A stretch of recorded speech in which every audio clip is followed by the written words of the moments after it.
देखो बच्चों, पीछे की क्लास में अपन क्या पढ़ रहे थे? हेलोएरिन बनाने की, वो हेलोएरिन के रासायनिक गुण में वो एक अभिक्रिया पढ़ी थी अपन ने। कौन सी? नाभिक स्नेही प्रतिस्थापन अभिक्रियाएं पढ़ ली थी। उनके रासायनिक गुण के अंदर नाभिक स्नेही प्रतिस्थापन अभिक्रिया में क्या पढ़ा था कि हेलोएल्केन की बजाय हेलोएरिन कम नाभिक स्नेही प्रतिस्थापन अभिक्रिया दर्शाते हैं। कारण क्या बताए थे? 3 कारण बताए थे। पहला कारण क्या बताया था? अनुनाद। पहला कारण कौन सा बताया था मैंने? अनुनाद। और दूसरा कारण क्या बताया था? हेलोजन से जुड़े जो कार्बन परमाणु होता है उसमें संकरण। और तीसरा बताया था इलेक्ट्रॉन घनत्व। ठीक है, अब आगे की उसकी रासायनिक अभिक्रिया में पढ़ेंगे धातु के साथ अभिक्रिया। दूसरी अभिक्रिया कौन सी पढ़ेंगे? हेलोएरिनों की धातु के साथ अभिक्रिया। सबसे पहले अभिक्रिया पढ़ते हैं सोडियम धातु के साथ अभिक्रिया। ऐसी अभिक्रिया जो सोडियम की धातु के साथ होती है उस अभिक्रिया का नाम है, पहली अभिक्रिया अपनी फिटिंग अभिक्रिया। नेम रिएक्शन है, इंपॉर्टेंट है, अच्छी तरह लिख के याद कर लेना। फिटिंग अभिक्रिया में क्या होता है? जब कोई हेलोएरिन है अपना, वो सोडियम धातु के साथ शुष्क ईथर की उपस्थिति में क्रिया करता है तो 2 मोल हेलोएरिन लेंगे अपन यहाँ पे, तो सोडियम धातु के साथ क्रिया करेगा तो सोडियम धातु NaCl को निकाल ले जाएगा। किसके रूप में? NaCl के रूप में। 2 मोल हेलोएरिन ले रहे हैं अपन, क्लोरोबेंजीन ले रहे हैं, 2 मोल किसके ले रहे हैं? सोडियम, तो 2 मोल NaCl निकल जाएंगी। अब 2 मोल अपने पास बेंजीन रिंग बची या नहीं बची? फेनिल समूह, ये दोनों एक दूसरे से जुड़ के बाईफेनिल या डाईफेनिल का निर्माण कर लेते हैं। देखो 2 मोल लिए अपन ने, इसकी अभिक्रिया किसके साथ?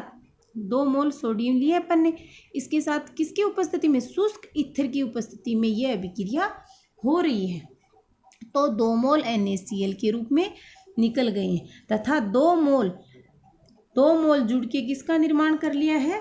बाईफेनिल का निर्माण कर लिया। फेनिल 2 समूह है इसलिए क्या लिख दिया? बाईफेनिल। तथा साथ में क्या निकल गया? 2 मोल NaCl।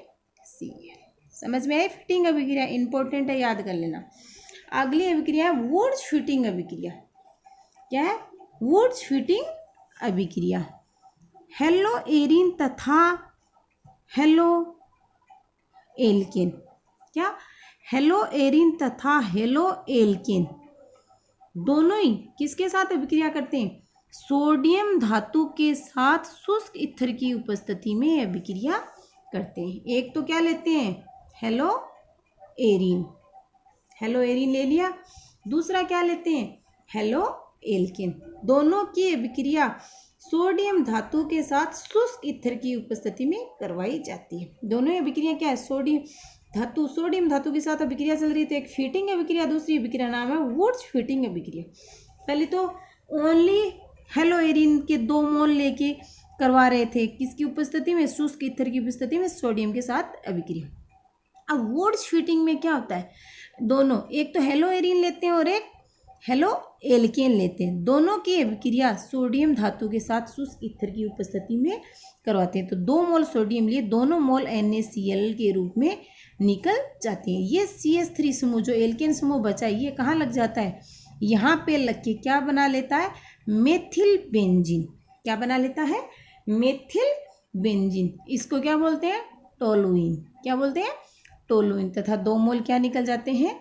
NaCl के निकल जाते हैं। तो फिटिंग में तो क्या होता है? 2 मोल वो हेलोएरिन लेते हैं और वुड्स अभिक्रिया में क्या, वुड्स फिटिंग में क्या लेते हैं?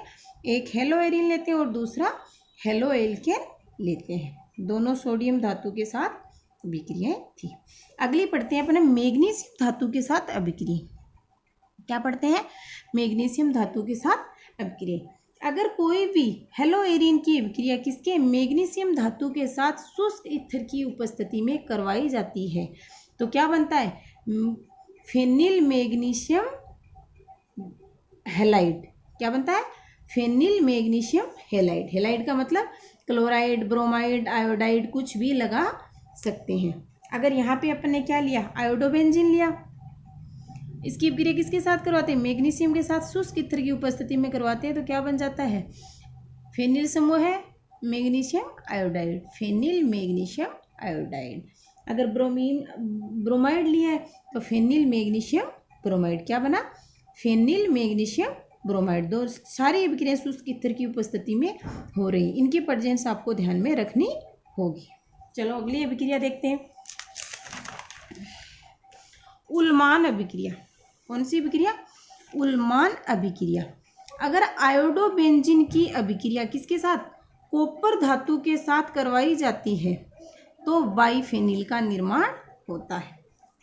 आयोडोबेंजीन है CuI2, इसके 2 मोल लेते हैं, क्यों, बाइफेनिल बन रहा है तो इसका मतलब 2 मोल लेंगे तभी बनेगा, एक फेनिल से तो बाइफेनिल बन नहीं सकता, इसके 2 मोल लेंगे तो 2 आयोडीन निकलेंगे किसके रूप में, CuI2 के रूप में निकल जाएंगे आयोडोबेंजीन, तथा दोनों मोल जुड़ के क्या बना लेंगे, बाइफेनिल का निर्माण कर लेंगे। ठीक है, ये उल्मान अभिक्रिया कि आयोडोबेंजीन की अभिक्रिया कॉपर धातु के साथ करवाने पर बाइफेनिल का निर्माण होता है। उल्मान अभिक्रिया में आप याद रखोगे आयोडोबेंजीन की अभिक्रिया किसके साथ करवाते हैं, कॉपर की धातु के साथ करवाते हैं तो बाइफेनिल और साथ में CuI2 का निर्माण होता है। अगली है अपना अपचयन। अपचयन ऑक्सीडेशन पढ़ा तो है पहले आपने, ठीक है। तो कोई भी हेलोएरिन है, उस हेलोएरिन की सोडियम एल्यूमिनियम अपचायक, किसको लेते हैं, ये अपचायक का कार्य करता है। सोडियम एल्यूमिनियम क्या है, सोडियम एल्यूमिनियम अपचायक की उपस्थिति में अपचयित होकर बेंजीन का निर्माण करता है। ये है हेलोएरिन है अपना, क्लोरोबेंजीन है, ये इसका अपचयन होकर HCl के रूप में निकल जाएगा तथा अपने को क्या प्राप्त हो जाएगा, बेंजीन का निर्माण हो जाए। किसकी उपस्थिति में, Na, सोडियम एल्यूमिनियम अपचायक के रूप में कार्य करता है। ये क्या है, अपचायक, इसका क्या कर रहा है, अपचयन कर रहा है। सोडियम एल्यूमिनियम इसका अपचयन करने के काम में आता है।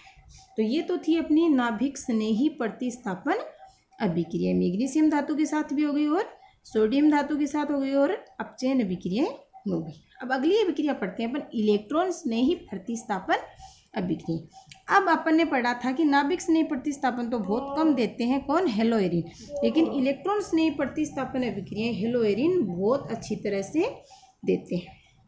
कारण क्या है, हेलोएरिन में जो हेलोजन परमाणु जुड़ा होता है उसका कौन सा प्रभाव होता है, +R प्रभाव होता है, जिसके कारण +R प्रभाव हेलोजन का होने के कारण ये ऑर्थो एवं पैरा निर्देशकारी समूह होता है। निर्देशकारी मतलब या तो ऑर्थो पोजीशन पे जाके जुड़ेगा या पैरा पोजीशन पे जाके जुड़ेगा, मेटा पोजीशन पे नहीं जुड़ेगा।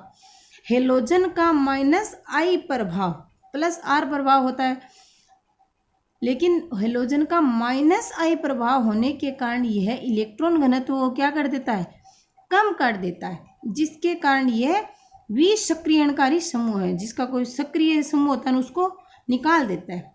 हेलोजन ऑर्थो पैरा निर्देशकारी समूह होने के कारण हेलोएरिन में सभी इलेक्ट्रॉन स्नेही प्रतिस्थापन अभिक्रियाएं, जितनी भी ये हेलोएरिन होता है जो इलेक्ट्रॉन स्नेही प्रतिस्थापन अभिक्रियाएं दर्शाता है, वो या तो ऑर्था पे जाके जुड़ेंगे या पैरा स्थिति पे जाके ही संपन्न होगी। कभी भी इलेक्ट्रॉन स्नेही प्रतिस्थापन अभिक्रियाएं मेटा पोजीशन पे पूरी नहीं होगी।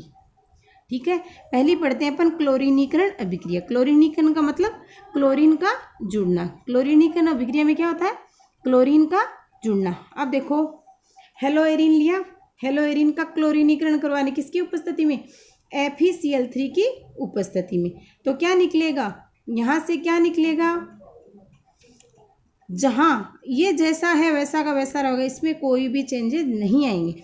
अब जहाँ पे हेलोजन परमाणु जुड़ेगा, क्लोरीनीकरण मतलब क्लोरीन का जुड़ना क्लोरीनीकरण होता है। अब अपन ने पढ़ा था कि इलेक्ट्रॉन स्नेही प्रतिस्थापन अभिक्रिया या तो ऑर्थो पोजीशन, ये तो होती है 1-2 पोजीशन तो होती है ऑर्थो, 1-3 होती है मेटा और 1-4 होती है पैरा पोजीशन। अब Cl समूह कहाँ जाके जुड़ेगा, एक Cl जाके जुड़ेगा, कहाँ जुड़ेगा, या तो ऑर्थो पोजीशन पे या पैरा पोजीशन में। जहाँ जाके जुड़ेगा वहाँ से एक H निकलेगा, वो किसके रूप में निकल जाएगा, HCl के रूप में निकल जाएगा। अब ये C1 इस पे जोड़ दिया ऑर्थो पोजीशन पे और यहाँ पे किस में जोड़ा है, पैरा पोजीशन पे जोड़ दिया। यहाँ ऑर्थो पोजीशन पे जुड़ गया या पैरा पोजीशन पे जुड़ गया, तो 1-2 डाइक्लोरोबेंजीन बन गया, 1-4 डाइक्लोरोबेंजीन बन गया। क्यों, इलेक्ट्रॉन स्नेही प्रतिस्थापन अभिक्रिया या तो ऑर्थो पे संपूर्ण होती है या पैरा पोजीशन पे संपन्न होती हैं। ये रहा क्लोरीकरण। अगली अभिक्रिया है अपनी नाइट्रीकरण अभिक्रिया। नाइट्रीकरण में क्या जुड़ेगा, NO2 समूह जुड़ेगा। अब हेलोएरिन का क्या करवाते हैं अपन, नाइट्रीकरण HNO3 की उपस्थिति में करवाते हैं, सांद्र H2SO4 की उपस्थिति लेते हैं। अब NO2 समूह जुड़ेगा, NO2 जुड़ेगा तो OH यहाँ बच गया एक। जहाँ NO2 कहाँ जुड़ेगा, या तो ऑर्थो पे जुड़ेगा या पैरा पोजीशन पे जुड़ेगा। जहाँ जुड़ेगा वहाँ से एक H निकलेगा और OH यहाँ है तो किसके रूप में निकल जाएगा, H2O के रूप में बाहर निकल जाएगा। सांद्र HNO3 की उपस्थिति में क्या जोड़ा अपन, NO2 जोड़ा, तो क्या बना, ऑर्थो पे जोड़ दिया यहाँ पे पैरा पे जोड़ दिया यहाँ पे, तो 2 नाइट्रोक्लोरोबेंजीन यहाँ पे बना है 4 नाइट्रोक्लोरोबेंजीन। अगला है सल्फोनीकरण। सल्फोनीकरण में क्या जुड़ेगा, SO3H जुड़ेगा सल्फोनीकरण में। अपना क्लोरोबेंजीन है, इसकी अभिक्रिया सांद्र H2SO4 की उपस्थिति में करवाते हैं, तो SO3H जुड़ेगा। जहाँ SO3H जुड़ेगा या तो पैरा पे या तो ऑर्थो पे या पैरा पे, मेटा पे कभी भी नहीं जुड़ेंगे।